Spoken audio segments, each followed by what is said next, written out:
Hi and welcome to a video looking at the Weimar Constitution. In order to understand the Constitution, you need to know a little bit of the history that has led to it, and that really starts on the 11th of November when Germany agreed the armistice to end World War One. The key point to remember is that Germany hadn't been defeated at this stage, and an armistice is a truce. So there was an agreement to stop fighting on the 11th of November while peace terms were decided. And at that point, German soldiers were obviously still occupying foreign soil. They were still in France, they were still in Belgium, and therefore it was a cessation of war while a decision was made about how to move forward. The armistice was signed ultimately because Germany couldn't actually sustain the war due to unrest at home. There were various revolts, there were mutinies in the navy, there was fighting on the streets, people were very unhappy, and part of this was due to the Allied blockade, which was slowly starving Germany out of the war. So although they were still fighting and were in actual starting to retreat at this stage, it was the conditions at home that led to the end of the war. Unhappiness at the Kaiser left him no choice but to abdicate. So the Kaiser was the King of Germany. He was the person who was heavily involved in the decisions and the events that led to World War One, and a lot of the Allies blamed the Kaiser for the war, which meant that they were unwilling to really deal with Germany while he was still in charge. Equally, the people at home, to a certain extent, blamed the Kaiser, which meant that he had to really quit the job to abdicate before they were able to move forward.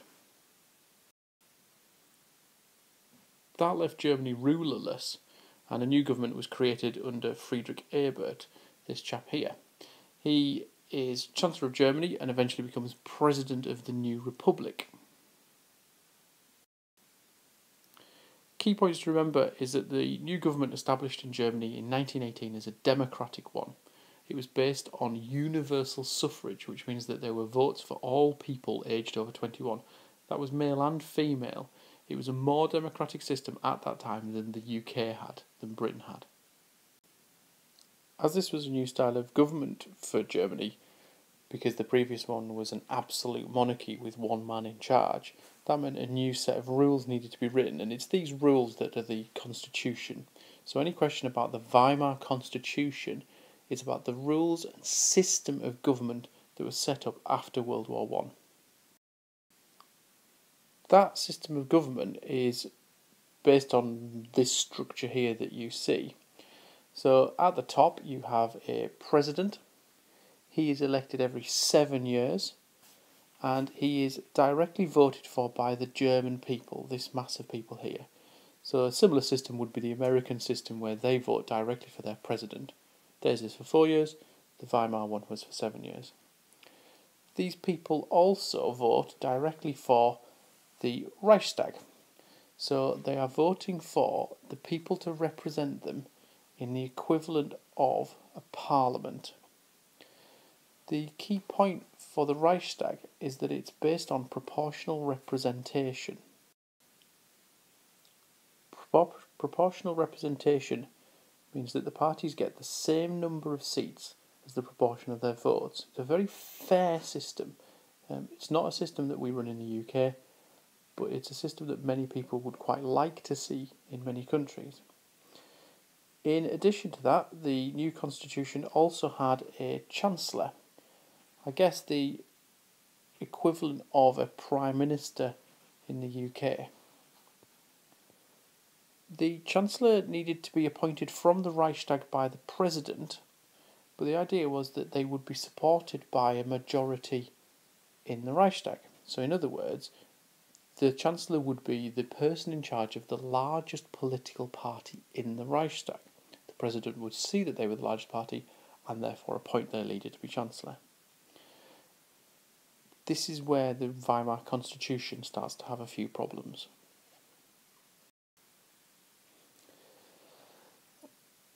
There are a couple of very basic problems with the Weimar Constitution. proportional representation, while being fair, meant that you ended up with lots of small parties winning seats. That meant you didn't get an overall majority. No single party had the majority of seats. That meant that the president couldn't easily identify which person to pick as chancellor. What the parties would do was they would form coalitions, groups of parties who would get together to say, we will agree to run the country between us, and from within themselves they'd pick someone to be chancellor. The difficulty with coalitions is that they often have different ideas within them about how things should be done, and therefore when the agreement starts to fall apart because they fall out, you end up having another election because the chancellor no longer has any support.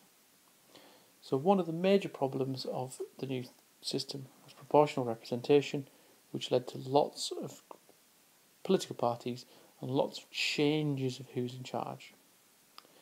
The second problem is this bit here, Article 48. The new constitution guaranteed that the president could make laws without going to the Reichstag. So in an emergency, the president could pass a law that wasn't agreed to by the people who the population had voted for. That gave the president powers of an absolute monarch. That gave him the same powers as the Kaiser had previously had. Fine on a day-to-day basis, but you can see there the potential for exploitation by presidents who have different ideas or maybe don't support democratic ideals. There's a third problem within the Weimar Constitution which is less discussed, which is that there was also voting by the people for their local government. Germany is a collection of states, in effect, similar to the United States, and each of those states has its own local government known as a Reichsrat. These had reduced powers, but they still had more powers than maybe we would expect to see in a local council. So you could have very different sort of style of government from state to state.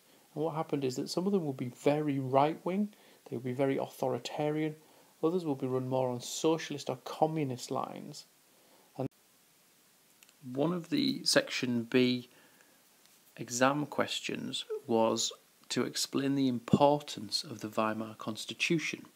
This is a 4-mark question, and the idea is you explain the importance within a broader context. That's what you need to do in order to get level 2.